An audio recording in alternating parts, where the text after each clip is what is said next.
back to Demigod Debut. I'm Mal, appreciator of stained glass and longtime Percy Jackson fan. And I'm Julie, Percy Jackson newbie and certified Clarisse hater. Sorry, Mal. Yeah. And this is a podcast about Julie watching the Percy Jackson TV show for the first time. And you texted me, you said that this episode made you hate Clarisse even more.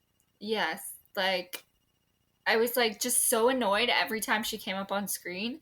I was like, girl, you have some kind of self-esteem issue that is making you lash out, and I need you to get therapy.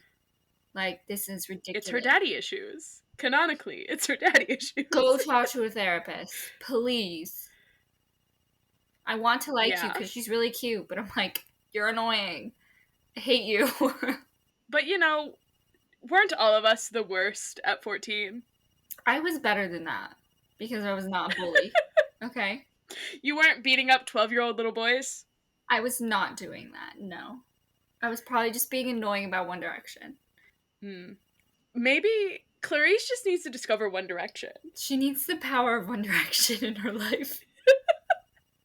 She needs the boy band phase. Okay, who would she, like, I was a Niall girl. Yeah.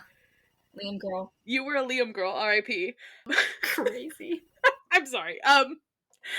Who would Clarisse be? I don't know if I have a good answer, but I think I'd go Louis. Because he kind of I could see it. He's a little snippy sometimes. He's got fire in him. I think she would like that. She would also like his iconic, striped shirt, red pants combo.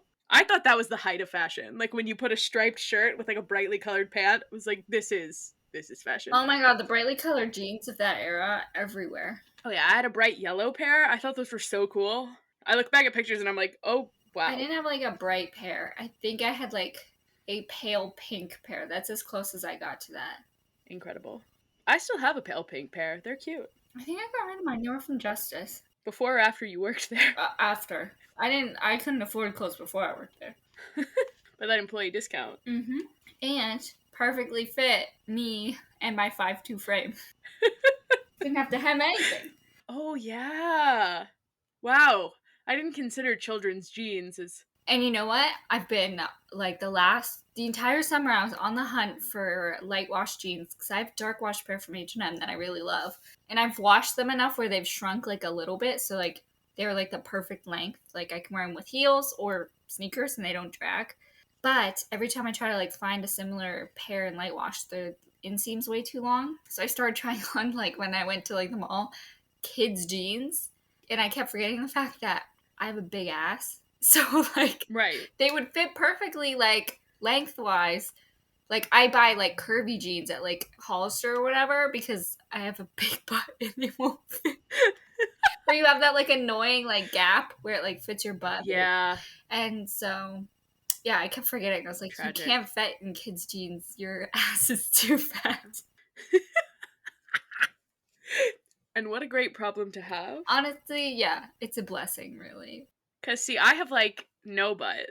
Probably because all the running, but I don't know if any of my notes make sense because I was doing this on the train on the way to work this morning, and I was watching the episode on my phone as, a tiny little thumbnail while I had the Google Doc pulled up and I was typing, so, because I was like, I've seen this before. Yeah. I know what it looks like. I just really need to hear it as I'm, typing notes. So, will any of this make sense? I don't know. We'll find out. God, what do I say? My brain is spaghetti right now. For real. I'm just absolutely useless. And you know what? I think that's my right, because I have to run a marathon this weekend. It's so your right. I mean, I guess by the time this comes out, I will have already run a marathon, and that's crazy. Whew. Anyway. Okay, let's talk about this show, because I have to go watch the Yankees lose in about an hour. Okay, yes. I guess we will know the result. It's weird to record. I know we've done a lot of this, so I don't know why it's hitting me. So again, spaghetti brain. I'm running a marathon this week, by the way. I'm it's weird to think that in the future, as I'm editing this and as I'm releasing this, it the game will already have happened. This whole series will be over by the time this will finish your marathon. A lot will have happened. A lot will have happened. the future. Hello in the future to everyone. Yes. Hopefully for the better. But every day I read the news and I'm like, oh. Anyway, episode 2 of Percy Jackson. It was kind of fun breaking these up because they were released as like two, Oh, okay. both were released in the same week. So, because I think they wanted us to see camp, and I like that. Camp is fun. Not what I pictured. I don't know what I pictured. I guess I picture more of like a Camp Rock. I don't know why. The cabins, I was not expecting the cabins to be so elaborate. Yes. Very elaborate, very Greek. But I guess like the Hephaestus cabin probably is like, no, we're going, like, everything's gonna be real. Like, good. But... yeah. They're very large and beautiful. Which I guess makes sense because there's so many campers. And you have to fit them all in, like, so many spaces, beds. Yeah, I don't know what I pictured when I first read this because I had never been to camp at that time. But then when I was reading Heroes of Olympus in high school, when I decided to make this my whole personality, I very much pictured like the summer camp that my church went to. And so I was like, that's what the cabins look like. They look like our cabins. And that's where it is. And yeah, so seeing this, I was like, oh, it's so much bigger and so much more spaced out than I was expecting.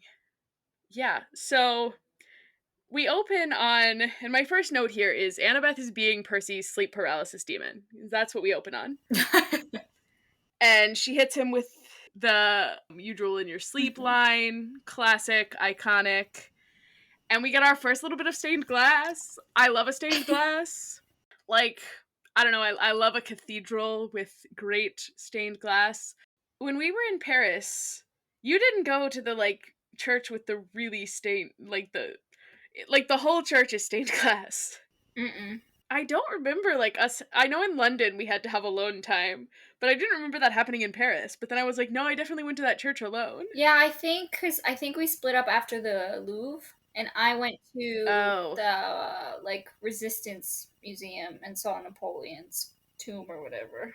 Oh, yes. I remember you doing that. Anyway, there is a church in Paris that has really excellent stained glass, and I can't remember what it was called, but my grandma told me that I should go see it, and I did, and no regrets. It was wonderful stained glass. No matter how you feel about the Catholics, you gotta admit that they went off with the architecture. They really did. And the glass. What was this church called? Oh, Saint Chapelle. Oh. If you're ever in Paris, check it out. I want to go back. I'm going back to London because I'm also going to run that marathon. I loved London too. So if you want to go to Paris, well, we're in London. Anyway, this isn't even like the really impressive stained glass, and I'm over here like, stained glass. Yeah, we also, the horn is just kind of there in the foreground of this shot so that you can kind of see that, like, that's a real thing that happened. He fought the Minotaur. And, we have Grover in his little camp shirt, and I love Grover. Show Grover is so lovely to me. Absolutely adorable. Yeah. And Percy doesn't want to talk about what happened. He wants to storm out of this hospital room and go find his dad. And then we get to the really good stained glass. If I was designing a house, what do you even call this? A patio? A sunroom? Like, I want this. I want this so bad.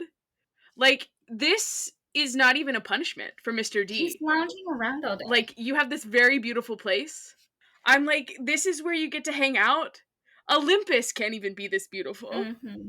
And, like, we'll see Olympus later, and I guess you can decide at that point if Olympus is this beautiful. But I'm gonna say right now, to me, Olympus is not this beautiful. This is more beautiful than Olympus. I am obsessed. I am obsessed with this stained glass. I hope that we get to see it again in season 2. And honestly, I think the show's take on Mr. D is hilarious. Did you have thoughts on show Mr. D? He reminded me of someone, and now I think it was like, oh, who's that one girl who's always angry from Brooklyn Nine-Nine? Rosa? Yeah, wasn't this her, like, boyfriend at some point? Yeah, it's the same actor. Okay, I was like, I was like, why does he look so familiar? And it just hit me. I was like, wait a second. You're like, this guy looks like Adrian Pimento. Surprise, it is. But yeah, very funny. Like I like him a lot more than I do in the book. Like he's just like annoying in the book, but he's actually funny. Yeah. He's kind of chaotic, Mm-hmm. and I don't know, Jason Mantzoukas plays a good, weird little guy. Mm-hmm. So, yeah. I also enjoy, Percy giving him a little bit of sass until Grover tells him that, like, hey, this is the god Dionysus. And then he immediately hits him with a Your Highness. Such 12-year-old boy behavior. And then love that Mr. D looks at this very traumatized 12-year-old and is like, I'm gonna get him to give me wine. Yeah. And I also love that he's got a real Diet Coke. Like they got that product placement. That's small pennies for Disney probably. Yeah. But it almost looks out of place in like a very funny way. Mm-hmm. Cause you've got this like beautiful scene, you've got like candles on the table, and then you have like Diet Coke. Yeah. It's like someone left their Diet Coke in the shot, A but god is drinking Diet Coke. Like he could be drinking literally anything and it's Coke. it's Diet Coke. And you know what? A nice crisp Diet Coke is delicious. I have to disagree with you there, bestie. Okay. I just I don't like full sugar soda. I don't like it when my drinks taste sticky. No, and that's like I don't drink like I like when I drink the only soda I drink is like that strawberries and cream Dr. Pepper. Well, yeah, because you don't like bubbles. I don't like bubbles and I don't like cola. I don't like the taste of it. Mm. Like I don't like root beer, I don't like cola. Pepsi, I don't like the taste. Yeah, that's fair. Because, like, what even is it? You know? I I don't know what it I don't know what it tastes like. I just like ugh. That's like, there's this new purple Mountain Dew. This is just a sidebar. Mm-hmm. There's a new purple Mountain Dew that you can get at the Taco Bell that's like by my apartment. And probably any Taco Bell. You can probably get it at any Taco Bell. But one time I was there really late at night, and the workers don't care late at Mm-hmm. night. And I was there with a friend, and we were looking at the like ad that they had for this purple Mountain Dew, and we were like, "Purple Mountain Dew, that's crazy. Like, I wonder what it tastes like." And the guy working there was like, "Oh, do you want to try some?" And so we tried this purple Mountain Dew, and I was like, "It has a taste. It has a taste." I could not identify what the taste is. I, I like because it's more than like it's just sweet. I cannot tell you what this drink tasted like. So if anyone has had the like it's like midnight something, the purple Mountain Dew, please tell me what it tastes like because I don't know. I don't know. Hmm. Anyway, Diet Coke. Also, we get Chiron. Chiron from the front, incredibly silly. That I literally wrote that. I'm sorry, Chiron looks ridiculous. Like I can't take it seriously. It's not even that I'm like, "Oh, He this looks is bad stupid. CGI." I think centaurs are just kind of silly. Mm-hmm. I'm like, "Yeah, that's what a centaur would look like, but it is strange." Mm-hmm. Because the actor like rode around on a horse. Really? Yes. So it's like real horse body. They just like moved Yeah. him up. Oh my god, that's ridiculous. And it's also the fact that like his jacket looks really short because it just covers the man torso. Yeah, he's in like a full suit. Like, what are we doing? Also, with the pants, how would the horse wear the pants? I need to know. I mean, I think he would have to wear the pants on all four legs to go with the suit. Yeah, Or he would have to get a second suit jacket to like go over the front legs and the back. I like that one. Actually, no, I think it's two jackets and a pair of pants on the back legs. That's so good. Anyway, I had to figure out how to make that meme because how would Chiron wear pants? I really enjoy them using the whole Mr. D trying to get Percy to get wine as a way to sort of introduce this idea that like, yeah, demigods can do things for gods that gods can't do themselves. Like it's on theme. It's silly, but it's on theme, and I like it. Mhm. And then, Chiron You got this. Chiron, like, takes Percy off, and Grover watches them go and is like, this doesn't feel right. And Mr. D's like, what, success? Why would you say that? Why would you say that to this child who was actually a 24-year-old goat? Yeah. Because, like, his last mission was Thalia, and, like, we all know how that turned out. Mm-hmm. And Luke's about to tell us how that turned out. Yeah, so then as we, like, walk around camp, all I can think is that this is not Long Island. No. This is not what Long Island looks like. It's absolutely beautiful. The mountains, the big, I don't know what you call that geographic feature where you have the mountains with, like, the lake in front. I'm sure there's a name for it. Beautiful, not Long Island. Oh, also, this is the first time I really looked at the camp part of things, I guess, because we have what I assume is the canoe lake, because it looks like there are canoes in front of it. Again, I was watching in a very small window as I was taking these notes.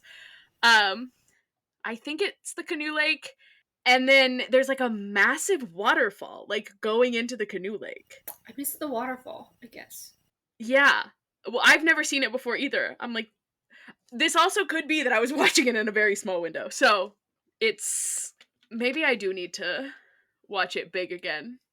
I know there's a waterfall, like, in the creek when we go play Capture the Flag. I know there's a waterfall then, but...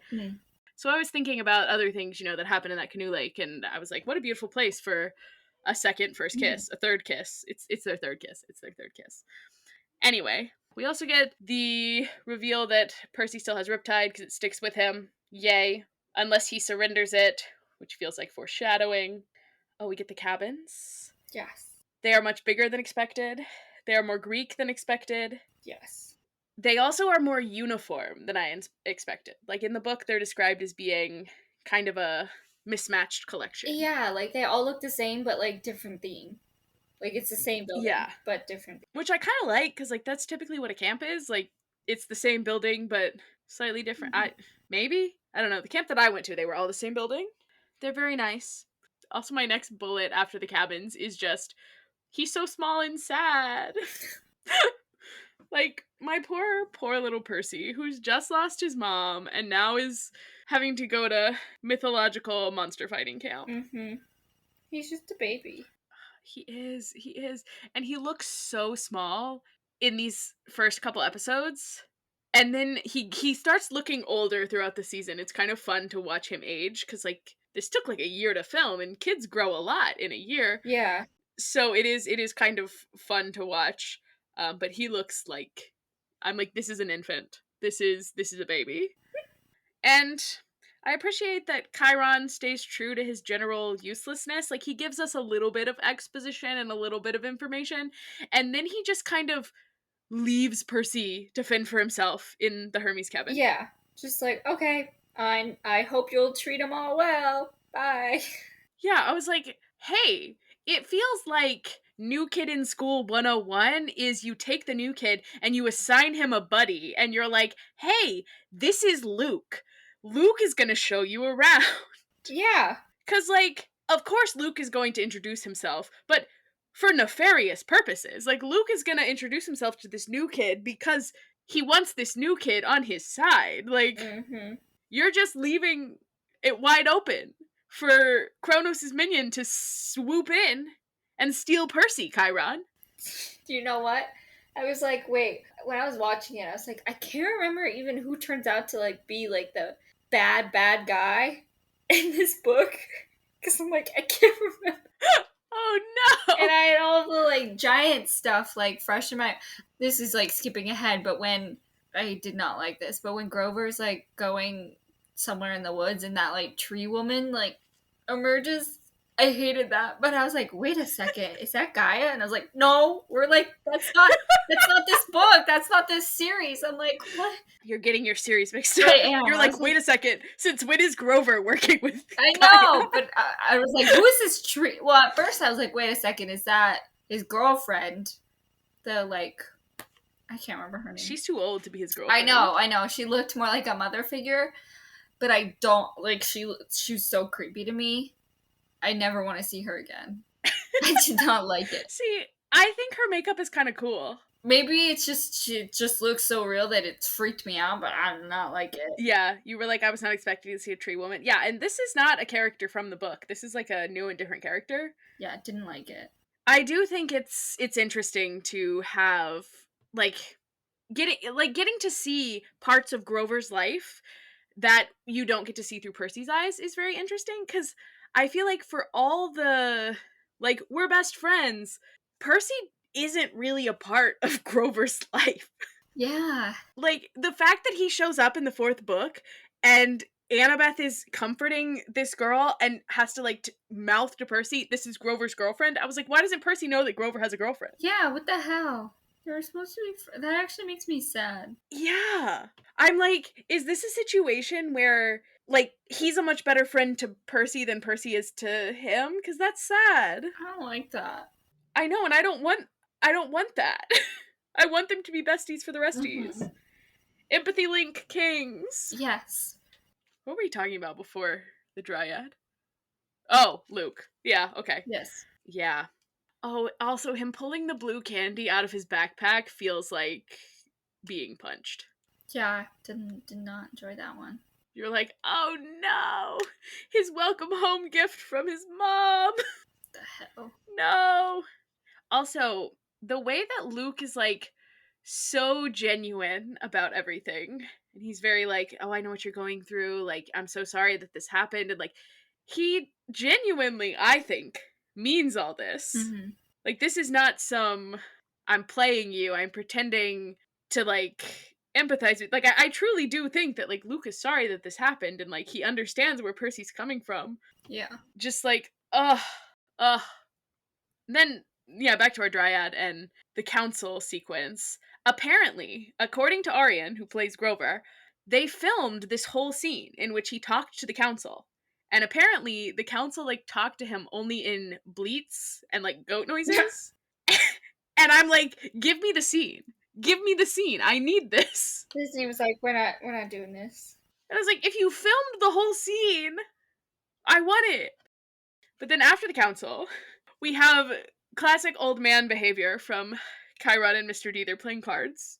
Not that, like, cards aren't fun, but, like, just sitting around playing cards at night feels like That's an old man old people behavior. behavior, right? Huge fan of Grover coming in and being like, is it an okay time to talk? And Chiron being like, yes, save me. Yeah. It's like, he is very clearly not winning this game, and I love that. And so, basically, Grover heard from the council that Sally Jackson might not be dead, and Chiron and Mr. D know this, but they're not telling Percy, which sucks. Red flag. Like, I get it, but it sucks. Yeah. Yeah. Then we get another creepy voice dream, because Percy's just, like, taking a day nap. Love this for him. Or maybe it was night. I don't know.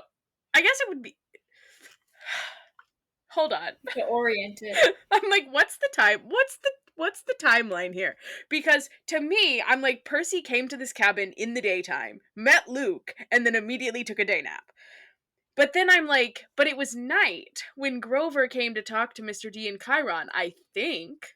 Right? So maybe this was a night dream? Maybe. Like his first night at camp?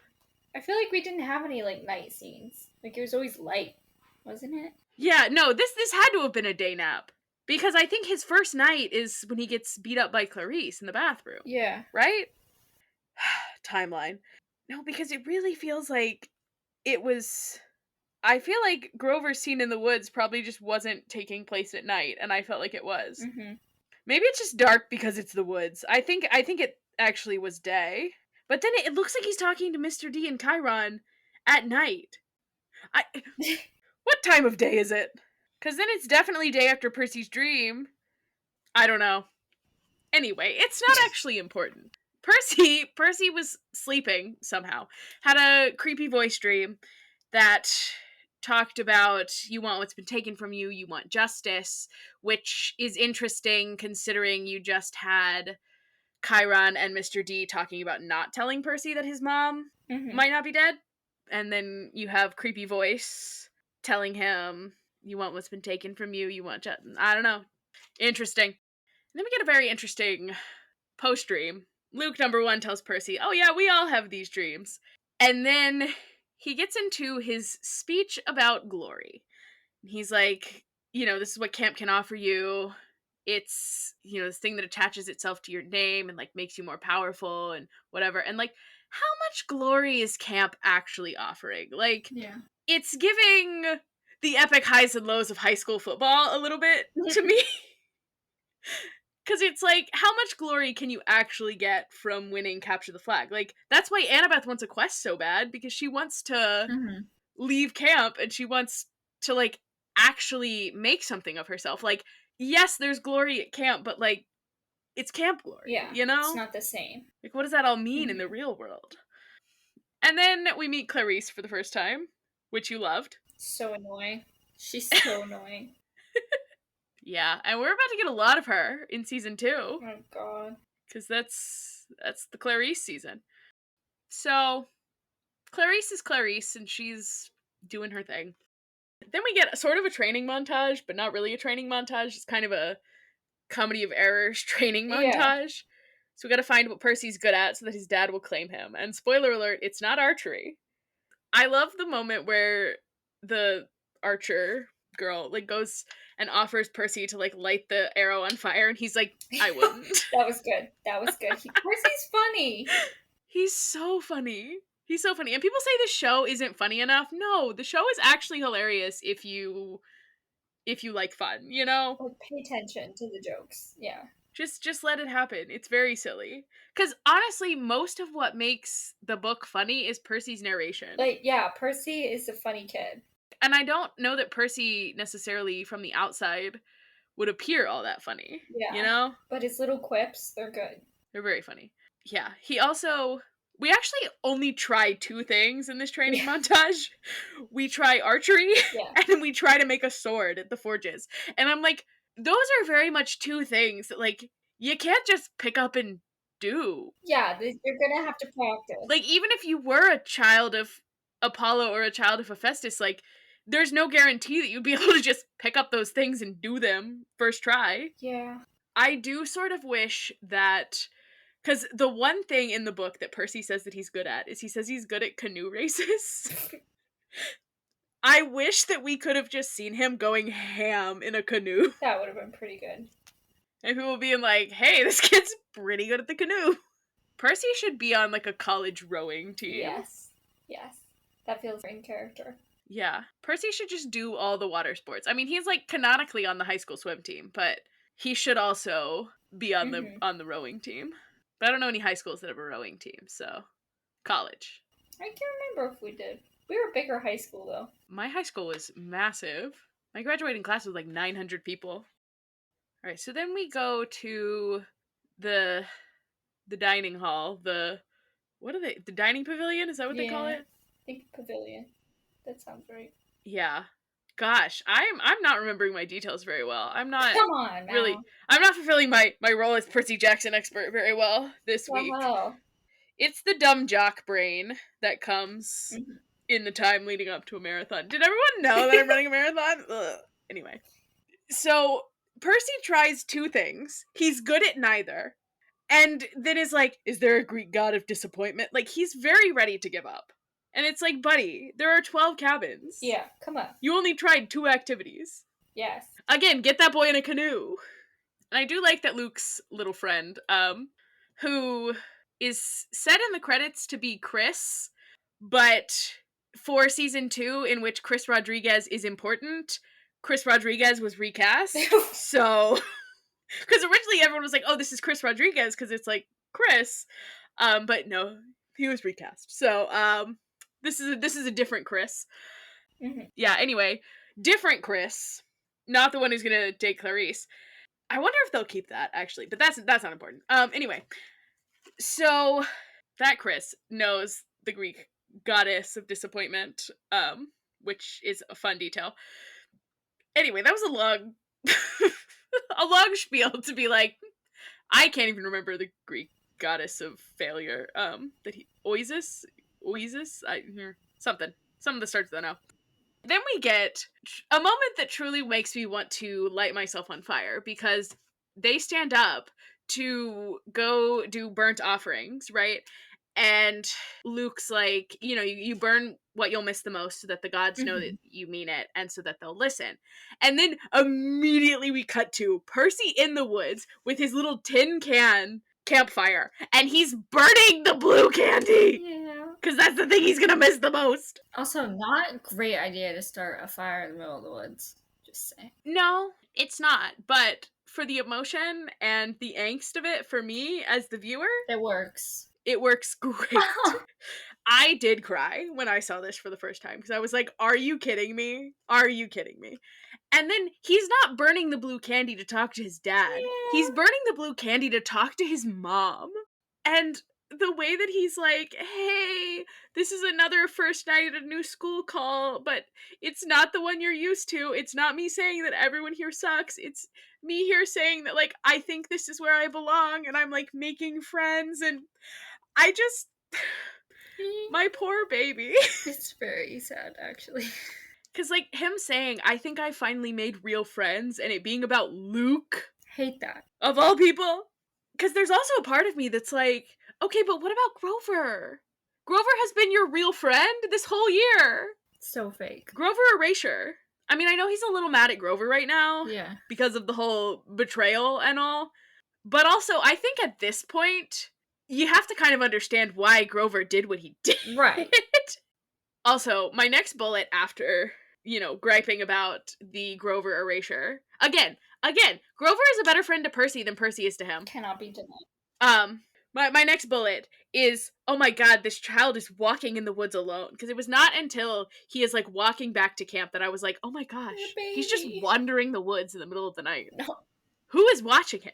His counselor is not doing a good job. There are no adults here. There's nobody in charge. What the hell? There's a horse, and there's a guy who's trying to get the 12-year-olds to bring him wine. So those are our options. Yeah.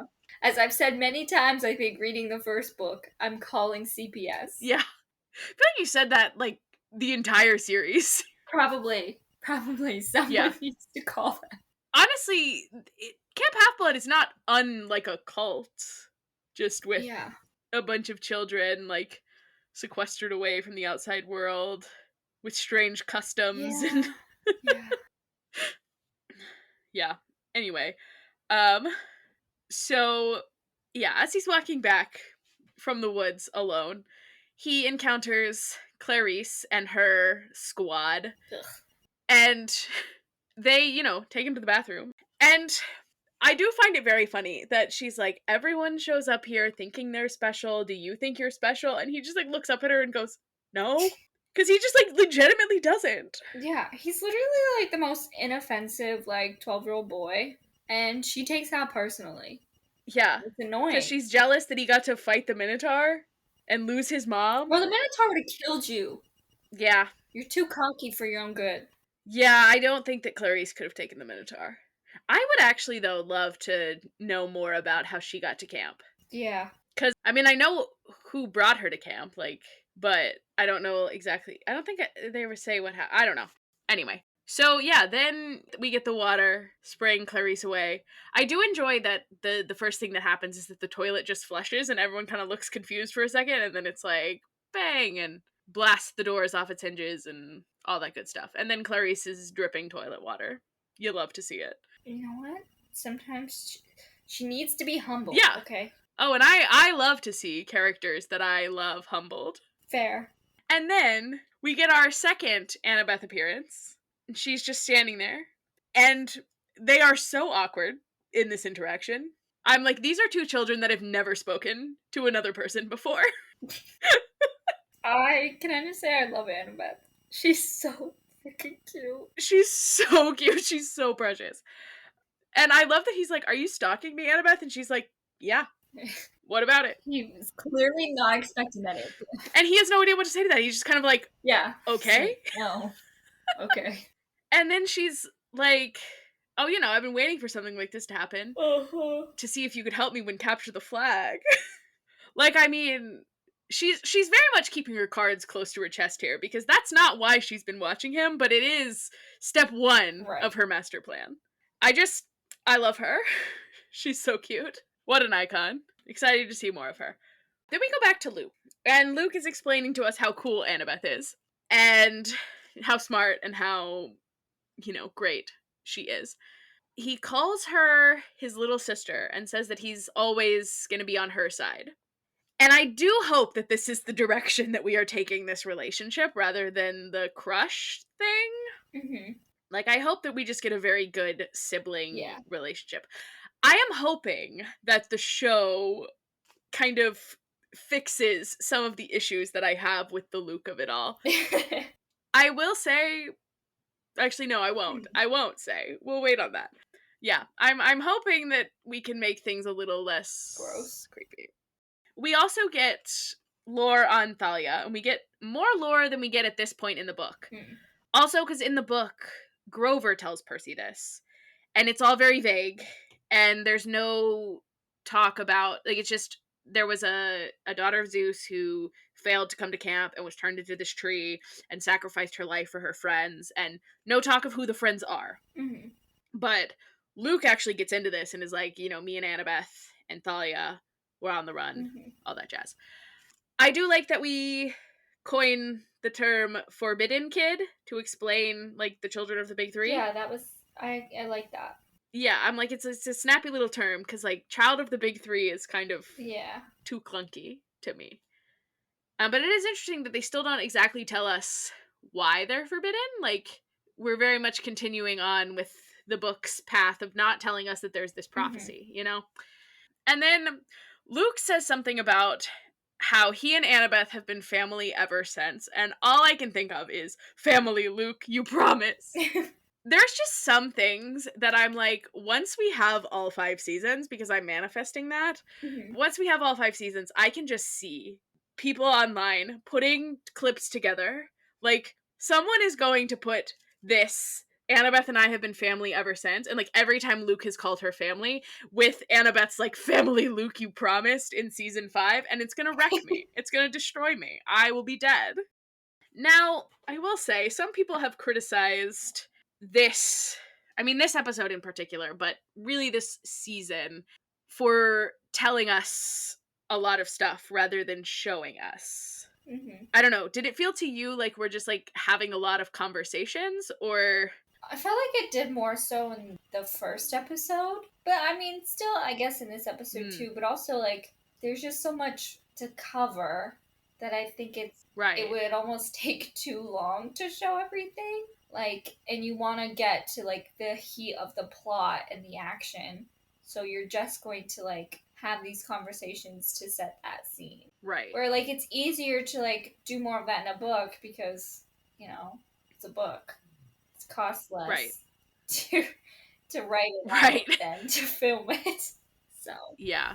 And it's a kid's show. Right, I was gonna say, you have to remember that this is media for children. You gotta lay it out for them sometimes. Yeah. Like, there's a lot of media that is fun to dissect because it, like, doesn't spell everything out for you. But, like, there are some things that this has to spell out for us. Yeah. Lore-wise. So, I don't know. I don't really mind it. I do sort of wonder if both of these conversations hadn't happened, like, at the picnic tables. Like, would it feel different? Because it sort of feels like, okay, we had this conversation about, like, burnt offerings or whatever earlier at the picnic table, and now we're back at the picnic table talking about Thalia. Like, yeah, maybe switch it up. Could we have been showing us another part of camp for this or something so that it felt less like we're having the same conversation? Yeah, I don't know. Go for a walk while you're explaining this. A walk along the canoe lake. Give me something else. Yeah, I mean, I don't necessarily mind it, but also I'm kind of like... I don't know. I very much walked into this season of this show being like, this is the best adaptation we're gonna get. Well, I do think the musical is better, but that's besides the point. This is the best, like, very popular and easily accessible adaptation we are going to get. And so, it being different and things being not what I want them to be does not take away from the books that I love, So I was like, I went in determined to have a good time, and a good time was had. So yeah, that's kind of my mindset. Anyway, so the children are playing capture the flag now, and their armor looks really silly. Like, they're very small. Yeah. Percy's helmet, so silly. He goes with Annabeth, naturally, as they've been known to do. And huge fan of, in their first real interaction, he falls flat on his face and she just kind of looks at him. Iconic. So good. And then he takes off his helmet and has the worst helmet hair. Incredible. And again, a thing that I need to see in further seasons, she fixes his little armor strap. I'm gonna need a once a season callback to this moment in which she fixes his armor. And I have decided the one that I really, really need is in season 5, last Olympian season. Whenever he does the whole, like, don't I get a kiss for luck, it's kind of tradition. I need her to fix his armor and then be like, come back alive, seaweed brain, then we'll see. Yes. Be so good. Yes. I decided that's what I need. Huge fan of the way Annabeth, like, if you want to say that Luke was telling us too much, Annabeth tells us nothing. She hits him with a, you don't see where you fit into all of this, and then the, like, conch horn blows, and she goes, okay, bye, and, like, turns invisible, like, tells us nothing. I love her. Then we get to see Luke fighting with a sword. He is good. I love a sword. I love a sword fight. There are some fun sword fights happening at the end of this episode. Then, after Luke and company have taken down the red team, Luke's like, Annabeth's got a plan. Percy's on it. Cut to Percy flossing in the woods. But hilarious. Incredible. Like, what the hell? Yeah. Very teenage boy. And then he's also peeing. He's also petting a lizard. This is so me. This is so me. It's so you coded. I also would be finding a lizard to pet in the woods. Did you know when this came out, I did not have a lizard at the time. Crazy. Kip is newer than this season of this show. I love Kip. I think Kip should get into acting because, like, this is a crested gecko. Like, I'm pretty sure there was someone who was in charge of being the lizard handler for this lizard that was used in this scene. That could be you. That could be me. I could get Kip into acting. I could be a stage mom for my bearded dragon. So, like, this is my plea to the Disney Plus people that are doing this show. If you need a bearded dragon, let me know. We could do actually something like a forced perspective thing in which the dragon that Clarisse fights in season 5 is actually just a bearded dragon standing really close to the camera so it looks big. I think Kip would be great. Hire us. She's never acted before, but I think she could do it. She's a quick learner. Yeah. Also, speaking of not Long Island, crested geckos, not native to Long Island. Where are they filming this? Vancouver, you said? Yeah, Vancouver.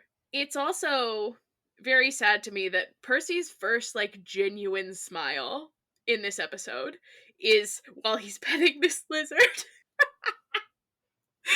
Also, this might even be his biggest smile all season. Like, he is very much enjoying petting this lizard. But, you know, the lizard joy is not very long-lived because Clarisse arrives. And where did the lizard go? He was scared. He ran away. Is the lizard safe? Did the lizard find somewhere to be? To avoid Clarisse, please tell me that the lizard is okay. I'm actually going to judge all future seasons of Percy Jackson based on the number of lizards that there are. I did this with the Hunger Games movies. I'm pretty sure there is only one movie that has a lizard because in the first movie, Clove, like, stabs a lizard with her knife. Oh, God. So, yeah, so that one is the worst of the Hunger Games movies because of the treatment of lizards. Anyway, so season 2 better have at least 2 lizards. Anyway, Clarisse is here. And Clarisse is here for revenge, not for glory, because revenge is more fun. I do enjoy that Clarisse, like, Percy says, no maiming, that's, like, the one rule. And Clarisse is like, guess I'll lose my dessert privileges for a while. Because this is a quote pretty much straight from the book, but it's said by, like, a random guy in the book. You know, I love a book reference. And then, this is either a jerk move, or she's more scared of Percy than she wants him to believe, but she brought 2 people for backup to confront this kid that she is like a 12-year-old boy that she is so desperate to prove is a fraud and didn't actually fight the Minotaur. Yeah. I'm like, if he didn't actually fight the Minotaur and he's actually like nothing, why did you bring 2 friends for backup? Yeah, you should be able to crush him. Now you're just being a jerk. Now you're a bully. Then we get a fight scene. Percy's pretty good with the sword. I kept watching because I was like, you know, it's not going well for him, but then all of a sudden, once he gets on the beach, it is. And I was like, is it because he gets in the water? But I don't think he ever actually gets in the water. Mm. So maybe simply being on the beach is close enough to the water for him to get good Yeah. sword powers. I don't know. But he does break her spear during this fight. And yeah, that's, I don't know. Any notes on the capture the flag, the fighting? I mean, it was an exciting scene. I enjoyed it. Still hate Clarisse so much. So much. That's valid.